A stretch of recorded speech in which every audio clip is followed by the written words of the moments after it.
सभी पत्रकार बंधुओं को नमस्कार। आपको याद होगा जब मैं जेल में था और अपनी एक कोर्ट की तारीख पे आया था तो मैंने एक बयान दिया था, जबकि मैं पुलिस के घेरे में था, मुझे रोका गया था कुछ भी बोलने से। बावजूद इसके मैंने एक बयान दिया था कि अरविंद केजरीवाल के खिलाफ गहरी साजिश और षड्यंत्र चल रहा है। उस समय कई बार मेरे बयान पे लोगों ने आपत्ति की थी कि ये कैसे ये बात कह रहे हैं, लेकिन मैं जानता हूं भारतीय जनता पार्टी की जो कार्य पद्धति है, बीजेपी के नेता जिस तरह से काम करते हैं वो किसी की जान लेने की हद तक उतर जाते हैं और किसी की भी जान लेने की हद तक अपने षड्यंत्र और साजिश को रचते हैं। और अब जो कार्रवाई लगातार अरविंद केजरीवाल के खिलाफ चल रही है, मैं पूरी जिम्मेदारी और चिंता के साथ ये बात कहना चाहता हूं, अरविंद केजरीवाल के परिवार की चिंता के साथ ये बात कहना चाहता हूं, आम आदमी पार्टी के एक कार्यकर्ता की चिंता के साथ ये बात कहना चाहता हूं और दिल्ली के 2 करोड़ लोगों की चिंता के साथ ये बात कहना चाहता हूं कि अरविंद केजरीवाल के खिलाफ गहरी साजिश रची जा रही है और उनके साथ किसी भी तरह का हादसा जेल के अंदर हो सकता है। किसी भी तरह का जेल के अंदर हादसा हो सकता है,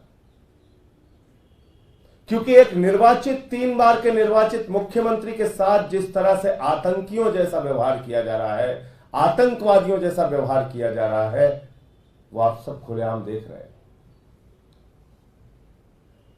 उनकी पत्नी को उनसे आतंकवादियों की तरह मुलाकात कराई जाती है।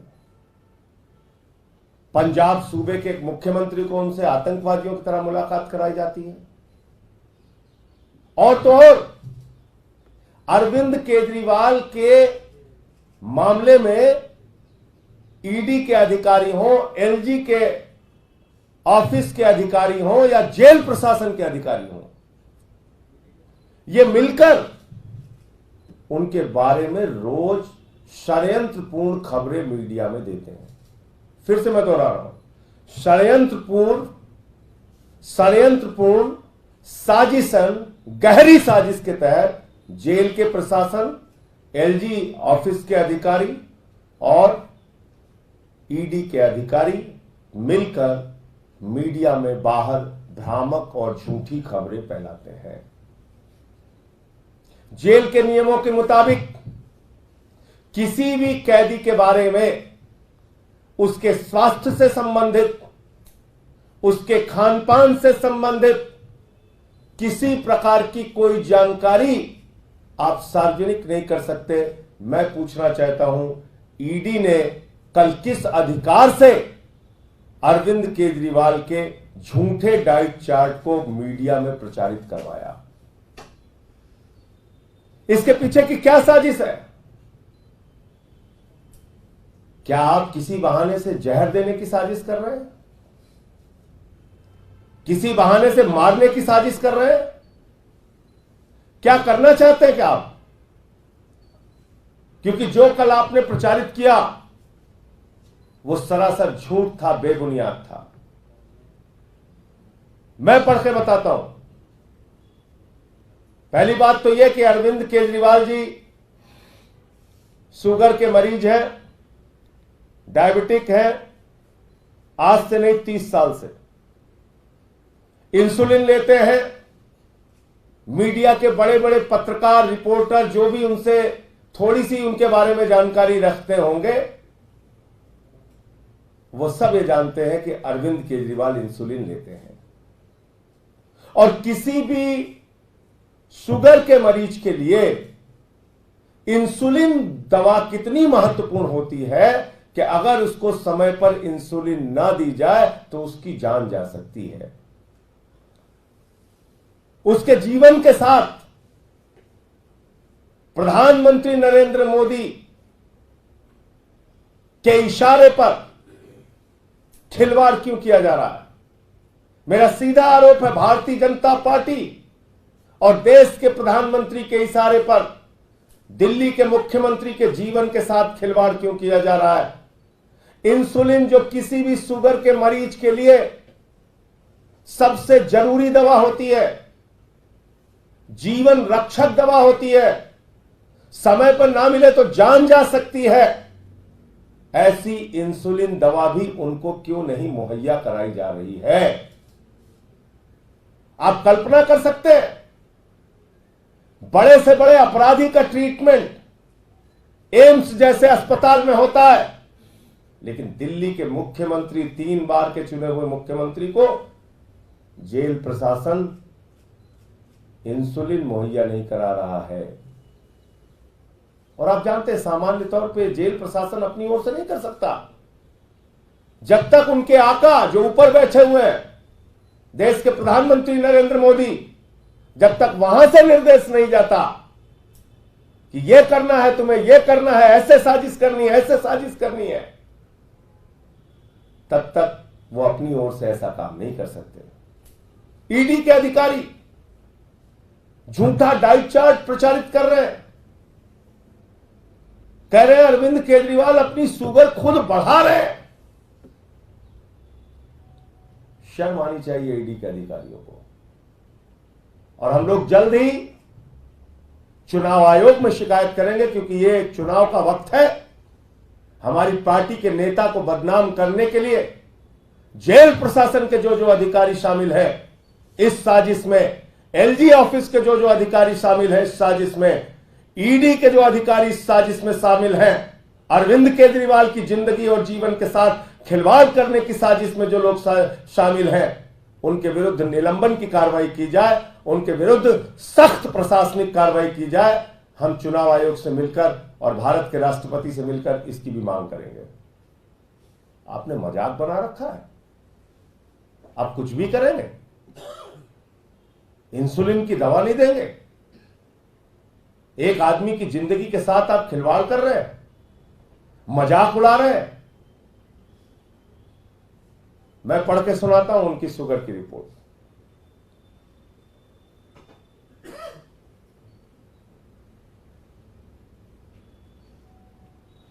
12 अप्रैल को उनकी शुगर थी 320, 13 को उनकी शुगर थी 270, 14 को उनकी शुगर थी 300, 15 को उनकी शुगर थी 300, 16 को उनकी शुगर थी 250, 17 को उनकी शुगर थी 280। ये उनकी शुगर की रिपोर्ट है, जो अपने परिवार से बातचीत के दौरान वो बताते हैं। उनको आप जानते हैं पैच लगा हुआ, जैसे मैं जेल में था मुझे पैच लगा हुआ था। शुगर के लिए हमेशा उसकी मॉनिटरिंग की जा सके, इसके लिए कोर्ट से मुझे भी ऑर्डर हुआ था, उनके पास भी है। किसी भी समय वो अपनी शुगर चेक कर सकते हैं। इसके बावजूद आप उनको क्यों नहीं दे रहे हैं इंसुलिन? यह आपराधिक कृत्य है। यह अरविंद केजरीवाल की जिंदगी के साथ खिलवाड़ करने की प्रधानमंत्री और उनके कारिंदे जितने भी हैं उनके साथ मिलकर एक गहरी साजिश है। और जल्द ही चुनाव आयोग से मिलके, भारत के राष्ट्रपति से मिलके उन तमाम अधिकारियों के खिलाफ जो इस साजिश में शामिल है अरविंद केजरीवाल के खिलाफ, उनके खिलाफ निलंबन की कार्रवाई की जाए, ऐसी हम लोग मांग करेंगे। ये चुनाव का वक्त है, आप हमारे पार्टी के नेता को रोज रोज बदनाम करेंगे झूठे बेबुनियाद आरोप लगा के। मैं तो 6 महीने जेल में रह के आया हूं। मैं बता सकता हूं किसी की निजी जानकारी आप सार्वजनिक कर रहे हैं, वो भी झूठी जानकारी, झूठी जानकारी। और ईडी तो मतलब 10 कदम आगे बढ़ गई है। जिस मामले में न्यायालय में मामला विचाराधीन है, जिस याचिका पे, जिस एप्लीकेशन पे न्यायालय का फैसला नहीं आया, उसको ईडी सार्वजनिक कर रही है। तो मैं फिर दोहरा रहा हूं, मोदी सरकार के इशारे पर अरविंद केजरीवाल की जिंदगी के साथ खिलवाड़ करने की गहरी साजिश रची जा रही है। और मैं देश के लोगों से, दिल्ली के लोगों से अपील करना चाहता हूं कि वो आपका बेटा जिसने आपके बच्चों के लिए शिक्षा, स्वास्थ्य, बिजली, पानी, बुजुर्गों की तीर्थ यात्रा, माताओं बहनों के लिए बस की फ्री यात्रा, इतनी सुविधाएं देने के लिए काम किया, दिन रात आपके लिए काम किया, आज आपका वो बेटा जेल के अंदर, उसके खिलाफ भाजपा के लोग और प्रधानमंत्री मोदी जी की सरकार एक गहरी साजिश उनका जीवन, उनकी जिंदगी के साथ खिलवाड़ करने के लिए रच रही है, एक गहरी साजिश कर रही है। और इसमें आप सब लोग केजरीवाल जी के साथ खड़े होइए और अपने वोट की ताकत से जवाब दीजिए इन बातों का। कल से आप देख रहे हैं, शर्म आती है, ऐसी राजनीति मैंने देखी नहीं। मीडिया के लोग मजाक उड़ा रहे हैं अरविंद केजरीवाल का। माफ कीजिएगा मेरी बात बुरी लगे तो, थोड़ा पता तो कर लेते हैं आप, सही जानकारी तो ले लेते हैं। कल हमारे एक नेता के बारे में पहले ही गिरफ्तारी की खबरें फैला दी चारों तरफ। आपकी भी महत्वपूर्ण जिम्मेदारी है, ऐसे मत कीजिए। इस साजिश का हिस्सा मीडिया के लोगों को बिल्कुल नहीं बनना चाहिए। आप सावधानी से सारी खबरों की पहले जांच पड़ताल कर लीजिए, फिर आप दिखाइए, जो सच है उसको दिखाइए।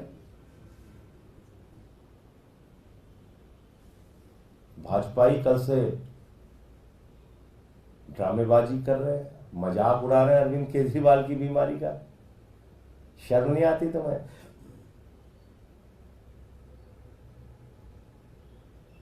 बहुत वरिष्ठ नेता है जेपी नड्डा जी, हमारे साथ राज्यसभा में है, और भी बहुत सारे नेता हैं बीजेपी के, पता कर लीजिएगा। उनको भी खुद गृह मंत्री अमित शाह जी से पूछ लीजिएगा, वो भी डायबिटिक है, शुगर के मरीज है, पूछ लीजिएगा क्या हालत होती है। मैं खुद 6 साल से डायबिटिक हूं। ऐसे मजाक मत उड़ाओ, पूरा देश आप लोगों को देख रहा है, क्षमा नहीं करेगा आपको। ऐसे मजाक मत उड़ाइए।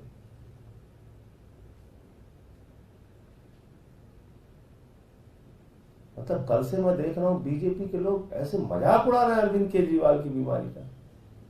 कोई कुछ बोले जा रहा है, कोई कुछ बोले जा रहा है, कोई कुछ बोले जा रहा है। क्या है ये? इतना नीचे स्तर पर राजनीति। तुम कभी बीमार नहीं पड़ते? तुम्हारे पिता, तुम्हारे माता, तुम्हारे बच्चे, तुम्हारे घर के लोग कभी बीमार नहीं पड़ते? कोई बीमार है तो उसकी बीमारी का मजाक उड़ाना है तुम्हें? तुम्हारे नेताओं को डायबिटीज नहीं हुई है, वो इलाज नहीं कराते अपना, वो इंसुलिन नहीं लेते, वो दवाएं नहीं लेते। तुम एक आदमी को 3 बार का मुख्यमंत्री जो है उसको जेल में डाल के उसको मारने की साजिश रच रहे हो, और पूरी पार्टी मजाक उड़ा रही है अरविंद केजरीवाल का। तो ये बहुत ही राजनीति के न्यूनतम स्तर पर भारतीय जनता पार्टी चली गई। नहीं कहना चाहिए उनको कि वो संस्कारों वाली पार्टी है, पार्टी विद द डिफरेंस है। क्या शिक्षा मिली है आप लोगों को? यही सिखाया जाता है आरएसएस की शाखा में, यही आचरण है, आप लोगों ने यही सीखा है कि किसी आदमी का परिवार दुखी हो, लोग दुखी हो, उसकी बीमारी का आप मजाक उड़ाए। यही सीख के आते हो आरएसएस की शाखा से। इतनी नफरत, तुम देश का कल्याण करोगे? इतनी नफरत मन में भर के काम करने वाले लोग देश का कल्याण करेंगे? मुझे इतनी बात कहनी थी। आपका कोई प्रश्न होता? अमानत जी से आपकी अगर बात हुई हो जब वापस घर आए तो बताया क्या हुआ था कल एक्चुअल में? उसके बारे में डिटेल्ड जानकारी हम आपको देंगे। और जो कल हमने कहा था आज फिर दोहरा रहा हूं, अमानतुल्लाह खान के खिलाफ निराधार, बेबुनियाद सारा मामला ईडी ने बनाया है। कोई तथ्य, कोई प्रमाण उनके खिलाफ नहीं है। सर, एक ये सवाल उठाया जाता है कि तिहाड़ जेल अगर दिल्ली सरकार के अंडर में आता है तो प्रशासन दिल्ली सरकार के अंडर में आता है, तो वहाँ पे फिर इस तरह से पीएम और दूसरे लोग साजिश कैसे कर पाते हैं? दिल्ली सरकार के अधीन जो अधिकारी हैं वो तो आपके ऑर्डर डीजे किसके अंडर में है? वहां का डीजी किसके अंडर में है? जेल का, तिहाड़ जेल का जो डीजी है उसकी नियुक्ति गृह मंत्रालय करता है। सर्विसेज मोदी जी ने सुप्रीम कोर्ट के फैसले के बाद भी हमसे छीन लिया। जेल के आला मालिक एलजी हैं, वो कल ट्वीट करके चिंता जता रहे हैं, और पता नहीं मीडिया के माध्यम से ही खबरें आई कि उससे पहले उन्होंने डीजी प्रिजन से मुलाकात की।